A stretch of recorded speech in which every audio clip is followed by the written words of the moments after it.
ನಮಸ್ತೆ ಎಲ್ಲ ನಮ್ಮ ಸಮಸ್ತ ಚಾಲಕ ಬಂಧುಗಳಿಗೆ ಹಾಗೂ ನಮ್ಮ ಜೆಡಿಎಸ್ ಪಕ್ಷದ ಮುಖಂಡರಿಗೆ ಕಾರ್ಯಕರ್ತರಿಗೆ ಇವತ್ತು ನಾವು ನಾಗಮಂಗಲ ಬೆಂಗಳೂರು ನಿವಾಸಿಗಳು ಎಲ್ಲ ಇಲ್ಲಿ ವಲಸೆ ನಾವೇನು ಕಾರ್ಯಕರ್ತರು ಚಾಲಕರು ಬಂದು ಇಲ್ಲಿ ಬೆಂಗಳೂರಿನಲ್ಲಿ ಜೀವನ ಕಟ್ಕೊಂಡಿದ್ದೀವಿ ಪಕ್ಷದ ಪರ ಇರುವಂಥ ಎಲ್ಲ ಚಾಲಕರುಗಳು ಇವತ್ತು ಒಂದು ಜೆಡಿಎಸ್ ಜಾತ್ಯತೀತ ಜನತಾ ದಳ ಪಕ್ಷವನ್ನು ಸಂಘಟನೆ ಮಾಡುವ ಉದ್ದೇಶ ಇಟ್ಕೊಂಡು ಇವತ್ತು ನಾಗರಬಾವಿ ಅನ್ನಪೂರ್ಣೇಶ್ವರಿ ನಗರದಲ್ಲಿ ನಾವೊಂದು ಕಚೇರಿ ಮಾಡಿಕೊಂಡು ಈ ಕಚೇರಿ ಉದ್ಘಾಟನೆಗೆ ನಮ್ಮ ಜಾತ್ಯತೀತ ಜನತಾ ದಳದ ಯುವ ರಾಜ್ಯಾಧ್ಯಕ್ಷರಾದ ನಿಖಿಲ್ ಕುಮಾರಸ್ವಾಮಿ ಅವರು ಮತ್ತು ನಮ್ಮ ಭಾಗದ ನಾಗಮಂಗಲ ಮಾಜಿ ಶಾಸಕರು ಮುಂದಿನ ಭಾವಿ ಶಾಸಕರು ಕೂಡ ಹೌದು. ಏಕೆಂದರೆ ನಾವು ಆಲ್ರೆಡಿ ಇವತ್ತು ಟಾರ್ಗೆಟ್ 2028 ಅಂತ ಪಣ ತೊಟ್ಟಿದ್ದೀವಿ. ಸುರೇಶ್ ಗೌಡರು ಕೂಡ ಅಧ್ಯಕ್ಷತೆ ವಹಿಸಿ ನಿಖಿಲ್ ಕುಮಾರಸ್ವಾಮಿ ಅವರು ಈ ಕಚೇರಿ ಉದ್ಘಾಟನೆ ಮಾಡಿಕೊಟ್ಟು ಆ ನಿಟ್ಟಿನಲ್ಲಿ ನಮ್ಮ ಭಾಗದ ಎಲ್ಲ ಹೋಬಳಿಯ ಮಟ್ಟದ ನಾಯಕರುಗಳು ಮತ್ತು ಕಾರ್ಯಕರ್ತರು ಬಂದು ನಮಗೆ ಇವತ್ತು ಪ್ರೋತ್ಸಾಹ ಕೊಟ್ಟು ಆಶೀರ್ವಾದ ಮಾಡೋದಿದ್ರೆ ನಾವು ಈ ಸಂಘಟನೆ ಕಟ್ಟಿರೋ ಉದ್ದೇಶ ಅಂದರೆ ಇವತ್ತು ಚಾಲಕರಿಗಾಗ್ತಿರೋ ಅನ್ಯಾಯಗಳು ಮತ್ತು ದುಡಿಮೆಯ ಮೇಲೆ ಬೀಳ್ತಿರೋ ಪರಿಣಾಮಗಳು ಎರಡೂ ಒಂದು ಗಮನದಲ್ಲಿಟ್ಕೊಂಡು ರಾಜ್ಯದಲ್ಲಿ ಪ್ರಾದೇಶಿಕ ಪಕ್ಷ ಅಧಿಕಾರಕ್ಕೆ ಬರಬೇಕು.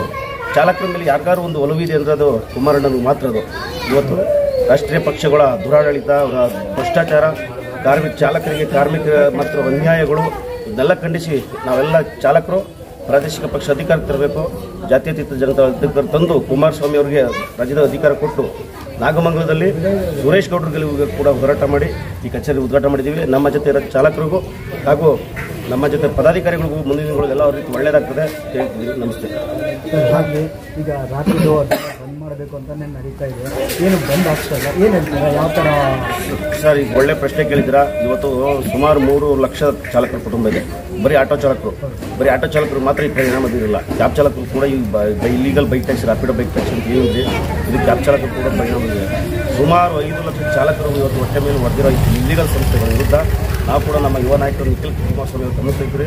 ನಮ್ಮ ಸರ್ಕಾರ ಅಂದರೆ ಈಗಿನಿಂದ ನಮ್ಮ ಶಾಸಕರು ಆಲ್ರೆಡಿ ನಮ್ಮ ಮುಂದಿನ ಕುಮಾರಣ್ಣವರು ಆಲ್ರೆಡಿ ದುಡಿಯುತ್ತಿದ್ದ ಚಾಲಕರು ಮುಂದಿನ ದಿನಗಳು ಒಳ್ಳೇದು ಮಾಡಿಕೊಡ್ತೀವಿ ಅಂತ ಹೇಳಿದ್ದಾರೆ. ಖಂಡಿತವಾಗಿ ಒಳ್ಳೇದಾಗುತ್ತೆ ಸರ್. ನಮಗೆ ಹೆಸರು ಮಂಜು, ನಮ್ಮ ಜನಪ್ರಿಯ ಶಾಸಕರು, ಮುಂದಿನ ಭಾವಿ ಸಚಿವರು ಸುರೇಶ್ ಗೌಡರು ಅಧ್ಯಕ್ಷತೆಯಲ್ಲಿ ಇದನ್ನ ಕಚೇರಿ ಉದ್ಘಾಟನೆ ಮಾಡಿದ್ದಾರೆ. ಹಾಗೆ ನಮ್ಮ ಯುವ ಜನತಾ ದಳದ ರಾಜ್ಯಾಧ್ಯಕ್ಷರಾದಂಥ ನಿಖಿಲ್ ಕುಮಾರಣ್ಣವರು ಬಂದು ನಮ್ಮ ಕಚೇರಿ ಉದ್ಘಾಟನೆ ಮಾಡಿ ಹೋಗಿದ್ದಾರೆ. ನಮ್ಮ ಭಾಗದ ಮುಖಂಡರು ಚನ್ನಪ್ಪಣ್ಣರು, ನಲ್ಲಿಗೆರೆ ಬಾಲಣ್ಣರು ಹಾಗೆ ಎಲ್ಲ ಮುಖಂಡರುಗಳು ಬಂದು ಈ ಕಚೇರಿನ ಉದ್ಘಾಟನೆ ಮಾಡಿದ್ದಾರೆ. ಮುಂದಿನ ದಿನಗಳಲ್ಲಿ ಇಡೀ ನಾಗಮಂಗಲದ ಚಾಲಕರನ್ನ, ಆಟೋ, ಟ್ಯಾಕ್ಸಿ, ಗೂಡ್ಸು ಎಲ್ಲ ಚಾಲಕರನ್ನು ಒಂದೇ ವೇದಿಕೆಗೆ ತಂದು ಅವರ ಕಷ್ಟ ಕಾರ್ಪಣ್ಯಗಳನ್ನ ನೋಡ್ತೀವಿ ಅಂತ ನಮ್ಮ ಸುರೇಶ್ ಗೌಡರು ಹೇಳಿದ್ದಾರೆ.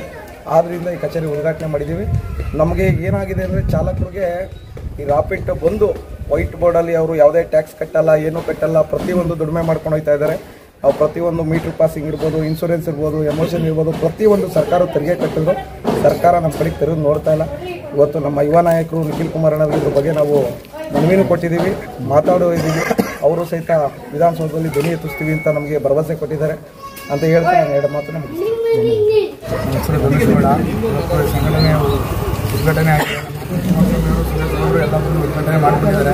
ಅತ್ಯಂತವಾಗಿ ನಮಗೆ ಬೆಂಬಲ ಕೊಟ್ಟಿದ್ದು ನಮ್ಮ ನಾಗಮಂಗಲದ ಪುರಸಭೆ ಸದಸ್ಯರಾದ ವಿಜಯಕುಮಾರ್ ಪುಂಗಣ್ಣ ಅವರು, ಜೊತೆಗೆ ಚನ್ನಪ್ಪಣ್ಣವರು, ನೆಲ್ಲಿಗೆರೆ ಬಾಳಣ್ಣವರು, ಮತ್ತು ನಮ್ಮ ಈ ಕಾರ್ಯಕ್ರಮಕ್ಕೆ ಬಂದಂಥ ಮಾಜಿ ಶಾಸಕರಾದಂಥ ಮಳವಳ್ಳಿ ಅಂದಾನಿ ಸಾಹೇಬರು ಮತ್ತು ನಮ್ಮ ಜವರೇಗೌಡರು, MLC ಅವರು ಬೆಂಗಳೂರು, ಅವರೆಲ್ಲ ಬಂದು ನಮಗೆ ಬೆಂಬಲ ಕೊಟ್ಟಿದ್ದಾರೆ.